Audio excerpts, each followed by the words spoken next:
irraa gora dogongora nu haa oolchu. Aarsaa jaalalaaf kaffalamu. Baay'ee natti tola. Yaada sammuu fi qarshiin yeroo waliin morman. Fira du'een qabduun sin jedhe. Onnee dhiifamaa abboota. Gaabbii fi dhiphina.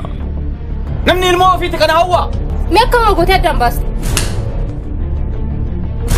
Hiikkaa eenyummaa.